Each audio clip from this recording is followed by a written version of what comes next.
आप समझ क्यों नहीं रहे हो? मैं सुमन, जैसा तुम समझ रहे हो वैसा कुछ भी नहीं है।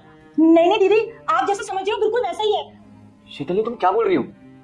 सुमन ये जो भी बोल रही है झूठ बोल रही है। आपको पता है जीजू मेरे साथ जबरदस्ती करने की कोशिश कर रहे थे, पर जब मैंने इनको मना करा तो ये मुझे बोल रहे थे कि क्या ही हो जाएगा और तुम्हारी दीदी को पता कैसे चलेगा। मैंने बोला कि मैं बता दूंगी, तो उन्होंने बोला तुम्हारी दीदी तुम्हारी बात पे भरोसा नहीं करेगी, मेरी बात पे भरोसा करेगी। मैं सच कह रही हूँ दीदी। इससे पहले मैं हनुमान हूं, मुझे इग्नोर मत करना। तुम इस वीडियो को लाइक करके चैनल को सब्सक्राइब करो, तुम्हारा हर काम सफल होगा। और जाते जाते कमेंट में मेरे प्रभु श्री राम का नाम लिख। सुमन ये सच में झूठ बोल रही है। रुस्तम, झूठ शीतल बोल रही है फिर तुम बोल रहे हो? मैंने अपनी आंखों से देखा है कि कैसे तुम शीतल को जबरदस्ती गले लगा रहे थे।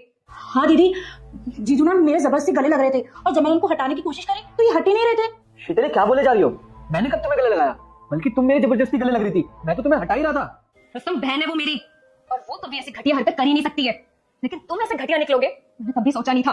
मतलब सुमन, तुम्हें मेरी बातों पे भरोसा ही नहीं है? दीदी आपको पता है जीजू ना बहुत पहले से मेरे पीछे पड़े हुए थे, लेकिन मैंने आपको कभी नहीं बताया, इसलिए क्योंकि मुझे इस बात का डर था कि आप दोनों का रिश्ता खराब ना हो जाए। लेकिन आज तो जीजू ने हद ही कर दी, मेरे साथ जबरदस्ती करने की कोशिश कर रहे थे। जीजू इतने घटिया निकलेंगे मैंने कभी नहीं सोचा था दीदी।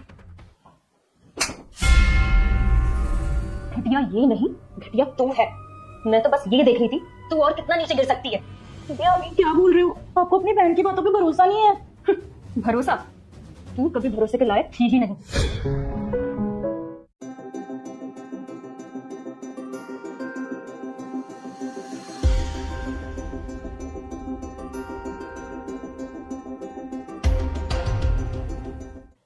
सुमन टावल देना।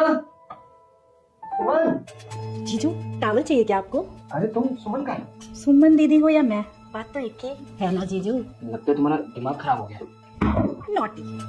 मैं 1 महीने से तुझे नोटिस कर रही थी, लेकिन मुझे तो लग रहा था कि तू अपने जीजू के साथ मजाक कर रही होगी, लेकिन आज मुझे पता चला कि तू कोई मजाक नहीं कर रही थी।